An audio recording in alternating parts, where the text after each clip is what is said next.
નમસ્કાર મિત્રો, હું છું જાસ્મીન. મંગળ પ્રભાતના સવારના મહત્વના સમાચારોમાં આપનું સ્વાગત છે.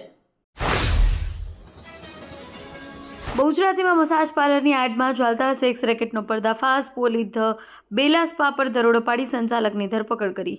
બહુચરાજી શક્તિ લેન્ડમાર્ક કોમ્પ્લેક્સમાં ચાલતા દે વ્યાપારના ધંધા પર પોલીસ ત્રાટકી ટુકડી પરપ્રાંતીય યુવતીઓને છોડાવવામાં આવી.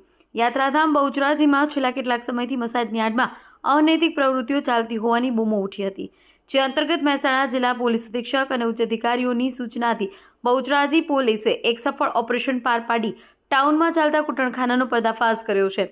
પોલીસે આ મામલે સ્પાના સંચાલકની અટકાયત કરી કાયદેસરની કાર્યવાહી હાથ ધરી છે. મહેસાણાના મોટેરા રોડમાં આઇકોનિક રોડ બનાવવાનો પ્રોજેક્ટ અત્યારે શહેરમાં વિકાસ માટે ખૂબ મહત્વનો છે, પરંતુ નવી બનાવેલી દિવાલ બેસી ગઈ છે તે ખરેખર ચિંતાનો વિષય છે. જ્યારે કે કરોડોના ખર્ચે આઇકોનિક કામ થતું હોય ત્યારે તેના ગુણવત્તા જળવાય તે પ્રજાનો અધિકાર છે. પ્રજામાં અત્યારે એ પ્રશ્ન ઊભો થઈ રહ્યો છે તે ગુણવત્તા અને મજબૂતાઈ પર સવાલ. જો 2 દિવસમાં જ કામગીરી ખામી દેખાય તો તેના મટીરિયલ અને બાંધકામની પદ્ધતિ પર મોટા પ્રશ્નો ઊભા થાય છે. શું યોગ્ય પ્રમાણમાં માલસામાન વપરાતો હશે? શું દિવાલનો પાયો પૂરતી ઊંડાઈ અને મજબૂત માટી પર રાખવામાં આવ્યો હતો? આ આયોજન અને ટેકનિકલ દેખરેખ મોટેરા રોડ પર ટ્રાફિકનું ભારણ વધારે તો છે, તો આવા સંજોગોમાં મહાનગરપાલિકા એન્જિનિયરોની દેખરેખ સામે પણ આંગળી ચીંધાય છે.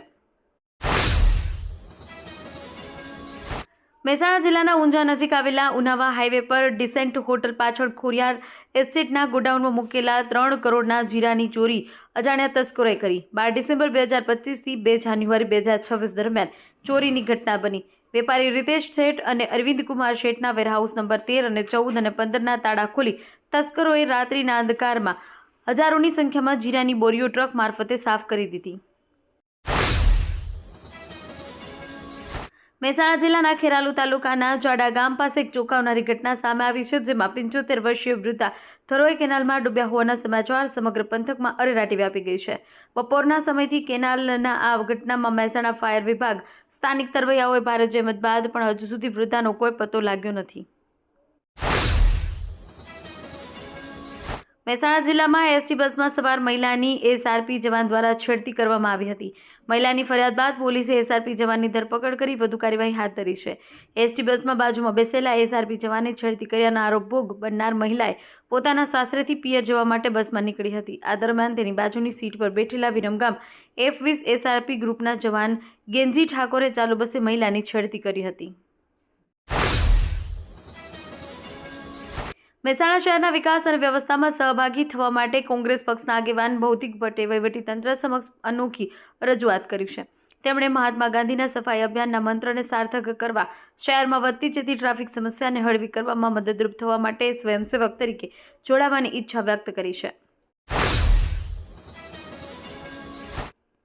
અંબાજી નજીક ગબ્બર તળેટી વિસ્તારમાં વહીવટીતંત્ર દ્વારા દબાણ હટાવવાની કાર્યવાહી હાથ ધરવામાં આવી છે. કાર્યવાહીમાં જેસીબીની મદદથી 5 દુકાનો દૂર કરવામાં આવી છે. આ દબાણ ગબ્બર પ્લાઝાના નિર્માણ કાર્યને ધ્યાનમાં રાખી દૂર કરાયું હતું. કાયદો વ્યવસ્થા જાળવવા માટે વહેલી સવારે પોલીસનો મોટો કાફલો અને વહીવટીતંત્રના અધિકારીઓ મોટી સંખ્યામાં હાજર રહ્યા હતા.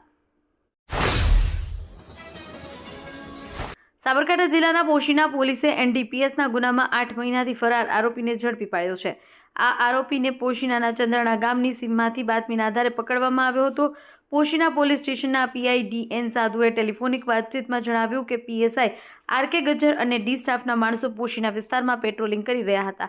એ દરમિયાન સ્ટાફના દીપક કુમારને બાતમી મળી હતી. ડીસાના વોર્ડ નંબર 1માં હિન્દુ સમાજ દ્વારા એક સંમેલનનું આયોજન કરવામાં આવ્યું. બીડી પાર્ક ભાગ 2 દીપકલ્લા મોલની બાજુમાં 3 હનુમાન મંદિર રોડ પર યોજાયેલા સંમેલનમાં મોટી સંખ્યામાં લોકો ઉમટી પડ્યા હતા.